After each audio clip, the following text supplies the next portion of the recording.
Hello, everybody, and welcome to Hopeless to Happy. I am Elizabeth Locke, and I am excited again today to have a special guest with me. His name is Ajayan Borys. He is a meditation instructor who founded something called an Effortless Mind Meditation. He's also an author, Reiki master, and hypnotherapist, and also a certified Enneagram teacher. So I want to welcome you, Ajayan, to the show. Thank you so much. Well, thank you for having me, Elizabeth. It's really my pleasure to be here. Yeah, I'm glad that we could join together today. So today we're going to talk about, of course, a little bit of your expertise, which is meditation, but hmm specifically on meditation and trauma and how, excuse me, how it can help us through that process. hmm So can you kind of just give us maybe a little intro into how we can do that, or maybe start the process? Um, well, sure. First off, I mean, there's a lot that we could talk about. I should probably give just a little background on myself in case, should I do that? In Oh yeah, case that would people be awesome. don't, Yeah. read anything. Um, so anyway, I started meditation back in 1970 and was very motivated by sort of my spiritual quest. And I really got into it. And I was, speaking of trauma, I had come out of my early childhood with, some trauma from kind of a somewhat abusive, situation and in different ways. And so, and then it didn't help that I experimented with psychedelics and, at that age and kind of came out of high school feeling rather imbalanced and a lot of anxiety and such. So a lot of some of the symptoms that some of our audience might, relate to right now. And so I started meditation with that in mind, and I wanted to kind of heal that anxiety but mostly my objective was a kind of spiritual quest. And so then I learned to teach that and loved it so much that so I had started with TM, Transcendental Meditation Program, and I learned to become a teacher of that, taught that for a number of years, and then started exploring other forms of meditation. And so it became kind of I traveled the world and studied with different teachers, spent a lot of time in the Himalayas, a lot of time in India, both teaching and learning. And so what I teach now is, as you mentioned, Effortless Mind, which is the kind of summation of everything I've gathered over the last 50 years. So that's where I'm coming from. And as far as trauma goes, excuse me, as far as trauma goes, we all, uh, not to oversimplify, but in a way, we all have varying degrees of stress in our lives.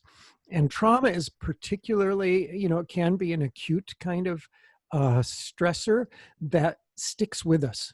It makes an impression on our mind, in our bodies, chemically, and we carry that in our lives, and it impacts our, our reactions to situations and and how we may even think and perceive the world around us. Like we may start to perceive from a state of increased alertness to danger and that kind of thing. So depending on the nature of the trauma, and I'm not a scientist, I'm just saying kind of common sense, right?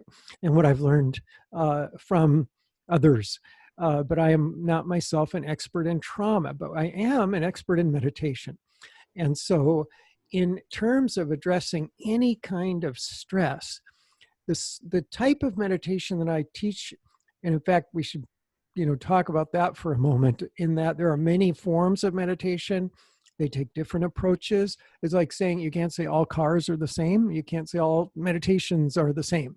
Very different. There's a wide range. But the type that I teach is a type of meditation that takes you from your kind of everyday conscious level of thinking to quieter and quieter levels of thought, of awareness, and even to the point where you can transcend the faintest, aspect of thought, and not be asleep, like you're still awake. But now, whereas you had been aware of thought at these different levels, now you're just abiding in a state of awareness itself. And it's a very profoundly restful, relaxing, and peaceful state of being. And on the one hand, that is how you experience it mentally, with that profound peace and rest and relaxation. And physically, you're drawn into a state of restfulness that is actually much deeper than the rest of the deepest point of a night's sleep. And this happens in just a few minutes. It takes a while when you sleep to go for your metabolic rate to drop into its deepest point, hours, in fact. But in meditation, this style of meditation, you achieve that very quickly in just a few minutes, much deeper. And just like, the body is made such that when it gets rest, it uses that to heal itself, to throw off stress, fatigue, tension, and so it's a healing experience to get that depth of rest. And likewise, a good night's sleep. Well, a good meditation like this leaves you feeling profoundly rested, relaxed, a sense of peace, a sense of well-being, and it's very healing for the layers that of our body that is affected by stress and fatigue. And so the impact of trauma can be with us for years, and even a good night's sleep may not heal that.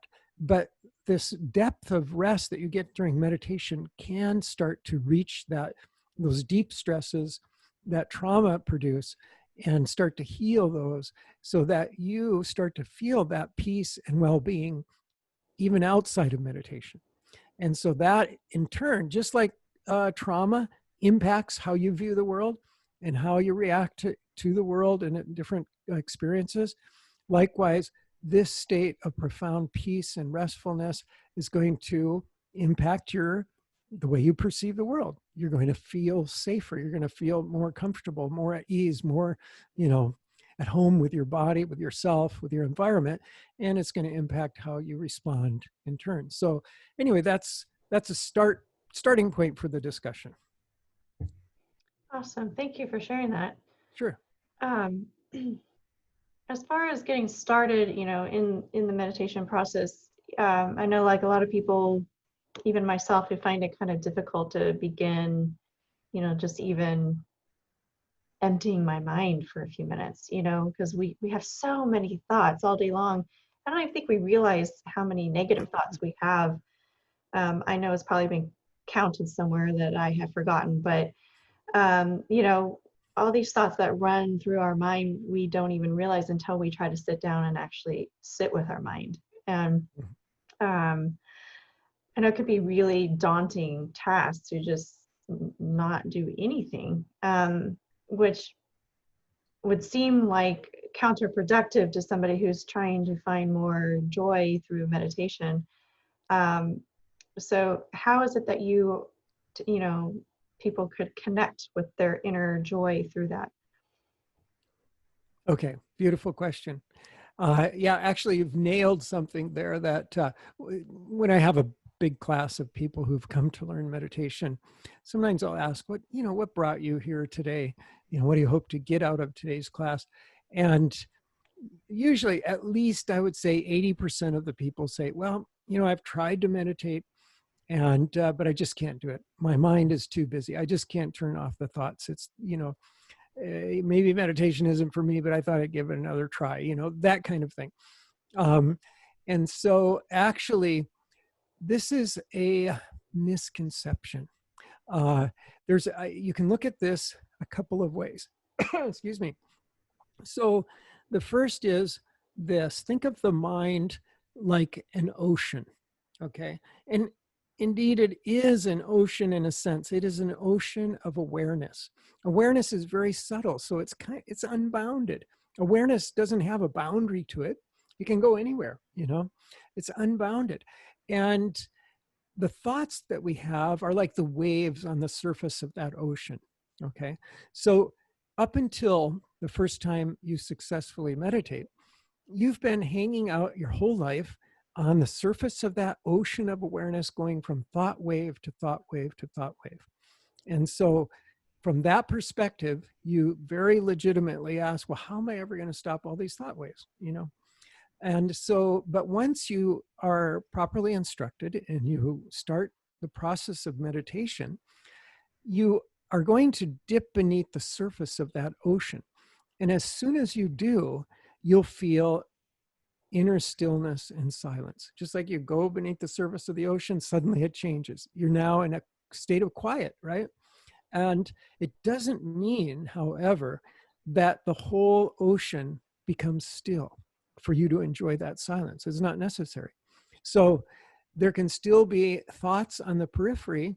And as long as you have been properly instructed, you won't mind those thoughts, and you'll just have your, focus on the practice, and you'll go deeper and deeper into that inner silence and stillness. And it doesn't matter that there are still maybe thoughts in the periphery on the surface of the mind. And you can still get that deep rest and that, deep peace and all of the healing of meditation without trying to stop the mind. Because the mind, your mind has taken, I don't know, millions of years to evolve. Do you think it really is going to just stop because you tell it to? You want it to stop when you sit to meditate. It's not going to happen. So that's the first thing. It's how we place our attention. Normally, we care a lot about our thoughts, so we attend to them. We engage with our thoughts. That's in everyday life. Our thoughts tell us what to do, what not to do, where to go, what we need to, get done that day. So we pay attention to them. But once you sit to meditate, now just let the thoughts float by. Just let them go as they come. It's fine, they're there, but you don't care about them. And with that sense of detachment, disengagement from the thought process, that's the first step of allowing the mind to go deep, allowing your awareness to go deep. So that's the first secret. The second secret is a little more involved, but I'll try to simplify it so we don't take too much time on it. But that is that there's a process that takes place in meditation that gives you the benefits of it. And I call that process purification, just as a general term, purification. In other words, or you could call it restoration. Like, what is the process the body and mind go through in a night's sleep? You go to bed, you're tired. You may be tense from the day, whatever. If you're lucky enough to get a good night's sleep, you'll wake up refreshed and, a whole new perspective. So what took place during that rest of a night's sleep? Well, the scientists are still studying that. They still have not completely defined what's happening that causes that restoration and, total rejuvenation. But we know that's what happens. Something very significant happens. And of course, a lot on the physiological level is taking place there. So likewise, in the very even deeper rest of meditation, there is this, you could say, I'll use my hands here. So let's say this is the body and this is the mind. Now, mind and body are very closely connected. So let's say the mind starts to go to these quieter, subtler levels of awareness. It dives within, like I've said. Now, because the body is so interrelated to the mind, it will start to respond by going into this deep state of rest. Okay, so I'll move my hands up into this green. And now, when the body gets deep rest, what happens is it starts to purify. Whatever physiological processes equate with that restoration, rejuvenation, purification, those start to take place in the rest of meditation. And that is an increase in activity. That's what my fingers moving there are. I'm not trying to pretend to be a spider there. That's the purification on the body's level, okay? Again, now because mind and body are so closely linked, that purification process causes corresponding activity in the mind. And there we're going to have thoughts. And those thoughts are the byproduct of the physical purification. Now, step back from that for a second and consider what happens to sleep. You go into deep sleep. You start to go into the deep rest of sleep, right, mentally, and that draws the body into rest. then with that rest, the body starts to purify, again, just like meditation. And then we have what? Dreams. So the dreams are similarly the mental byproduct of the physical purification that takes place in sleep. Now, when you wake up from sleep, you don't say, oh, I had a lot of dreams last night. It was a lousy night's sleep. No, the dreams are a part of the sleep. The dreams are even essential to the success of the sleep. If somebody interrupts you whenever you start to have dream, then what happens is you start to become very mentally imbalanced if it goes on long enough. You need the dream state. That is actually the point where that purification is happening the most. And likewise in meditation, if you have a correct understanding of the mechanics of meditation and what actually gives you the benefits of meditation, that is the purification, then you know that you're going to have thoughts in meditation. And that actually a meditation that is filled with many thoughts can be the sign of an extremely successful meditation where a lot of purification took place and you're going to feel much better. So I don't know if that was clear enough that everyone listening could follow that, but the bottom line is that we shouldn't actually grumble against thoughts in meditation. They're a natural part of the meditation, every bit as important as those moments of deep, deep stillness and silence. The two come together, just like dreamless sleep comes with dream state of sleep. Okay? So, and unfortunately, this very important piece of information is not widely distributed. And so people who try to meditate and try to, calm their mind and sort of suppress thoughts are doing just the wrong thing. It's going to frustrate them. They're actually working against nature. The almighty nature has got to conduct this meditation, not you. And you're working against it by pushing against thoughts.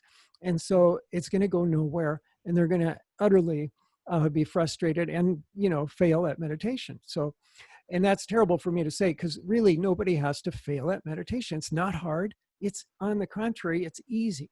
In fact, it has to be easy to work. That's why I call it effortless mind. Effortlessness is the key to meditation. Ease is the key. Trying just gets in the way. So I hope that helps some. Yeah. So going through the process of meditation, I know, and I've learned, not to judge the process, right? Like you were saying, that allowing the thoughts to come up, but sometimes like giving them a scapegoat of a bubble or something, like watching them go away, just allowing them to keep coming. But what happens sometimes is, what if we can't stop thoughts? Because the whole idea, right? So, well, maybe not, but a lot of reason people meditate is to get to a higher state of joy. But what if we can't actually stop all these thoughts that we're thinking of all day long, and the dog peed on the carpet, or my spouse doesn't love me because they did this or said that, or like all these things that keep coming up. What do we do to just kind of help that process? So yeah, it's kind of the same territory we just covered. The idea that you should stop thoughts is just plain wrong. Yeah, don't try. It's not going to work. And actually, the truth is, if you have that attitude and you have that detached, disinterested attitude of just disengaging from thoughts, what happens is they diminish on their own. And aside from the thoughts diminishing, I'm really not concerned about thoughts diminishing any more than I'm concerned about dreams going away during sleep. What I'm interested in is you having an easy experience. It should be easy because let me put it this way. Think about, I like this comparison to sleep because the reason it is so pertinent is because you're going from the waking state of consciousness, where we are at right now, into another state of consciousness, the meditative state. Likewise, in sleep, you're going from the waking state into sleep. Now, whenever you shift from the waking state into another state of consciousness, whether it's sleep or meditation, it has to happen effortlessly. Like, think about what happens when you try to fall asleep. If you try to fall asleep, you're going to be tossing and turning. It's miserable. Everybody, insomniac knows that. You can't try to fall asleep. What happens is you want to just forget about trying to fall asleep and let the fatigue of the day just take over, and then nature takes over, and the next thing you know, you're waking up the next morning, right? It happens automatically. It's spontaneous and effortless. Likewise, with meditation, it has to be just that effortless. Otherwise, if we're trying to push out thoughts, if we're trying to have a deep experience, if we're trying for anything, we're getting in the way, and it's going to be like trying to fall asleep, okay? And we won't go anywhere, because the waking state, this state of consciousness we're in, it's all about doing things. We're doing things all day long. And so doing is the nature of the waking state. So if you're trying to meditate or trying to fall asleep, what you're really doing is sustaining the waking state, which means you won't go into sleep or meditation. So anyway, basically what I'm saying to you is, you got to, Elizabeth, you have to forget this idea that you keep coming back with, that we shouldn't have thoughts in meditation, or that, and that is in any way the objective of meditation. It's not. The truth is, so what happens if you understand this and understand the mechanics of the purification? Because what we're really after in meditation is to enjoy the benefits of meditation. You want the joy, right? You want the joy, not just while you're sitting there, but for the rest of the day. So, okay, so what happens, think about meditation as like the scrubbing process. That's the process where we're cleansing this mind-body process, this mind-body complex, whatever it takes. And if it takes that thoughts are boiling away in our mind, so be it. It's okay. If it happens that we're in a deep stillness and silence, great. But we, like you say, we don't judge the meditation, because different things will happen at different times. But the really important point is that after meditation, we feel better, just like we had a good night's sleep, a really good night, because it was much deeper rest, and we feel joy, and we feel, so we feel better from the meditation because there's been a cleansing. So that's the important thing about meditation. So it sounds like what you're saying is that we should approach it more as an exploration rather than an expectation. Yes, no expectation, for sure, sure. And it is an exploration too. There's a lot of territory inside you that you haven't explored, and that holds true for me and everybody. It's very exciting and it's wonderful. And I am not saying that you won't have experiences of deep peace and stillness in the meditation. You will, but the real key is not to expect that, not to grasp for that, not to try to push out the opposite, in other words, thoughts, because all that trying and doing is just getting in the way. And then there is something that you're doing, and that's in the effortless way, okay? And that is the practice of meditation. And it's a very subtle, effortless doing. And that's where instruction comes in. So I will say this to the people who are listening, that really meditation that allows this experience that I'm talking about is a very delicate process. It's very delicate. Like imagine trying to describe falling asleep to a being who had never experienced it. Maybe an alien comes from another world and you're trying to teach them how to fall asleep. Like, imagine how you would instruct that to somebody who just doesn't have that, okay? So it's kind of that delicate. So likewise with meditation. So it is a fine art, and that is where instruction comes in. And I dare say that you can't really learn it correctly from just being guided by one of the many CDs or whatever. I mean, that may give you an experience, but if you want to be able to meditate independently and know what you're doing and have confidence that you're, doing it correctly and having the right experience and, be a real kind of meditator, then it's good to get instruction, and you want to get it, properly, because otherwise you can get into a lot of pitfalls and a lot of frustration. And that's just a shame, because if you want to meditate, there's no reason you can't meditate, deeply. Yeah. A key word that you mentioned a minute ago was how to meditate properly. Mm. Now, I know, like someone like me who can be very analytical at times, or trying to do things right all the time, be perfectionist, right? When I hear that term, to meditate properly, that almost like instills a little bit of fear, like, well, if I'm not going to do it right, I'm not going to get the experience, or Yeah. whereas, Yeah. Okay. So I wish I hadn't used that word. I can admit when I'm wrong. All I meant was properly in the sense of effortlessly. And in other words, not getting in your own way. That's the main thing. And then there are different approaches to that. But that's all I meant. Yeah. okay, yeah. Yeah. Yeah, There's I'm no, pretty sure that's what you meant. I just wanted you to right. clarify for the listeners. Yeah. Well, I know I hate that word too. I Yeah, don't know why that slipped out. Oh, yeah. yeah. Forget that word. No judgment here. Just effortlessly, meditate effortlessly. Effortless. Yes, Hmm. I love that word, effortless. Yeah, so the effortless portion of that is I guess maybe another way that I could think of it is maybe just like allowing things to happen, right? And not Hmm. in Yeah, there's a lot of that, you could say, but there's also uh, a little bit of directedness.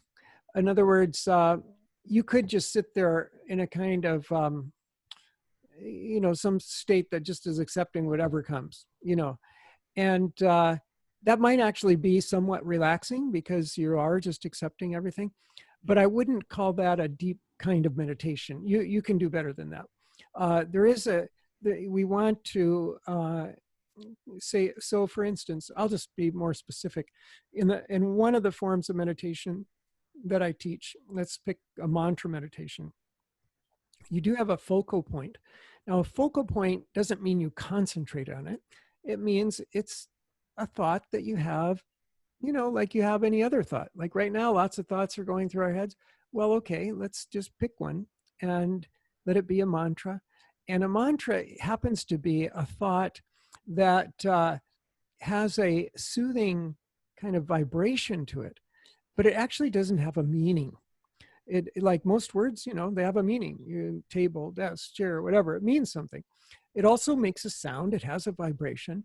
But in the case of a mantra, it's just that sound value. It's just the vibratory value that we experience the mantra for. And it is known to be a very kind of soothing, harmonious, harmonizing kind of sound to it. And so we use that as an effortless focal point to go to take us deeper and deeper into those layers of awareness, those quieter and quieter layers of awareness. So it is something there that you could say, doing very effortlessly, but it's and then it starts to happen quite automatically too. You just start it and it starts to go out automatically. Just like if you start to think something, let's say you start to think about what you're going to say to your husband tonight when you get home. Then those thoughts, the stream of thought just starts happening, right? It just starts to go. You don't have to push at the thoughts. You don't have to try to think about that. It just starts to come, the stream of thought. Likewise with the mantra, you start it and it just starts to come. So it's a very effortless quote doing, if you want to call it that. But anyway, so that is different than just sitting there and having a kind of lax attention and you're just kind of going with whatever comes. That won't take you very deep. yeah. Right? Yeah.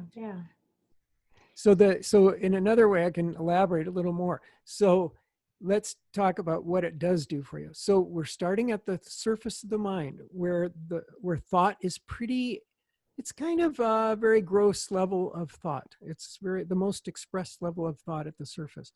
And as you go to these quieter levels, it's a fainter level of thought, a fainter level, a fainter level, until finally the faintest level, you just transcend it. And then, whether for a few moments or longer or even shorter, you abide in this state that is, you haven't fallen asleep. You're still aware, but now there's no, you don't have an object to the awareness. The thought has dissolved. So it's just awareness. And awareness is so abstract, it's completely unbounded. You're actually in a state of unbounded, infinite awareness. And that is an incredibly peaceful state. It's a very blissful state. And there's a term in Indian traditional literature, they call it Sat Chit Ananda. Sat means just a state of being. You're just being. You're not doing anything. Chit, it also means truth. You're being at the sort of innermost essence of yourself, the truth of yourself, the highest truth of yourself. And then Chit means consciousness, and that's indeed what it is. It's just awareness. And then Ananda means bliss. It's a very blissful state. So then when you come out, you bring some of that bliss with you. So that's the idea. Well, sounds blissful. It is. This is why I love meditation so much, and why I've really thrown myself at it over the past 50 years. And always, whenever I've done a lot of practice, obviously, and but I always have in mind, well, how can I make this available to people in the most accessible way, the easiest way, and that's what effortless mind is. It's just the sort of most easy, effortless kind of way of coming into that deep state of meditation. Nice. Now, I know you mentioned earlier about, the brain activity and, the sleep and all that. How does actually, getting or being to that place of bliss or inner divine joy, how do you explain that helps with the trauma aspect? Yeah, well, that's a great question. Okay, since you mentioned that divine joy, I think you did, right? I didn't put that in there. Okay. Yeah. All right. And that isn't a great term. Like Christ said, the kingdom of heaven is within you. Well, there's nothing more deeply within you than just awareness. When you think about it, let's talk about that just for a second, then I'll get to your question. Awareness is like the innermost nature of us as sentient beings. We're aware of our thoughts. We're aware of our feelings. We're aware of our environment. We're aware, it's the foundation of all of our experience. It is the essence of us as an experiencer, as a knower, as a being, right? As a sentient being. And so when you say the kingdom of heaven is within, well, that's going as far within as you can get. Beyond that, there's nothing. It's just unbounded awareness. That's the spirit. It's non-material. Everything else is either matter or a reflection of matter. Like our thoughts about the world are a reflection of matter, right? Right. And so that, but this pure awareness isn't that. It's just pure spirit. So it is the heaven within. So let's say you have a trauma and you're understandably upset. You may be depressed. You may be going through a lot of emotional turmoil, anxiety, whatever range of feeling that you experience as a result of that trauma. So let's say you could suddenly find yourself in heaven. Somebody came down, swooped you up, some angelic beings, and brought you to heaven. And you are sitting there in the midst of divine light and peace and bliss. That I suggest to you that the trauma that you're feeling and all those feelings that have come from that would start to melt and dissipate in that experience of heavenly bliss. So that is precisely what's happening in the meditation. And of course it depends on how long. Usually the longer you meditate in terms of years of practice, the clearer those subtle levels will be. Um, and eventually, after some years of practice, it gets actually literally quite heavenly. And so what I'm talking about here is not mere analogy. It can be a reality for you. And those stresses and the depression, anxiety, whatever came from that trauma will simply melt away in that divine experience of your own nature, essential nature. So that's my answer to that. I hope it may be, a little bit abstract and hard to grasp for some, but that's actually the reality of it. Yeah, I would say from my own personal experience that I can say that that's true. You know, Mm-hmm. I've had experiences where I've been in that presence of love, and it just, as you call, the purification. The love just purifies me, and I just shed tears, and Mm-hmm. of whatever traumas or whatever that were there. Emotions, or it's the love just melts it away, and I continue just the working on it, a little bit at a time, each level, and the most important thing that, again, that I have learned is not to expect anything. Is just to the exploration part, like we were talking about, and just the desire to connect, Mm-hmm. and not have the expectations of what comes out of that. Yes, very important. Yeah, it's beautiful. It's beautiful. I said, I'm glad that you have, had at least some tastes of that. That's really wonderful. And it's not far away for anybody who has that yearning for that, like you say, and like you can yearn for that. It's like a flower turning towards the sun, and we, if we're, you know very on some level just simple souls that want happiness, and if that becomes available, we can just turn towards that, and uh and then it's really not that difficult, but it does take some yearning, and it does take uh practice, not in the sense that you get better at it through practice, but just you have to do it. And again, not to beat a horse on this, but getting some well taught right from the start is important. So you don't waste time, and you don't feel frustrated, and you don't, get so discouraged that you just stop, which is what happens to a lot of people. So, and so anyway, and in fact, I was gonna, there's a gift, right, that we're doing for this Yeah. summit, and I'll just mention in this context that if you want just a little taste of meditation, the gift that I have for people is a free guided meditation in this style. It's the most basic level of effortless mind meditation, and I'm happy to give that to you. And you just go to ajayan.com, and you'll see it there, and you can uh, get that. It's just about 10-12 minutes, but that'll give you a taste of this effortless meditation. And so many people have said, oh, I love that, it's just so peaceful and restful, and I went so deep. So try that and see what it does for you. And if you like it so much, you can just use that same meditation day after day. You don't have to even get more instruction, although I think you'll benefit from going with more instruction and knowing what you're doing, understanding it better, that kind of thing. Yeah. Mm-hmm. Well, what a beautiful and perfect gift. Thank Yeah. you for offering Thank you. that.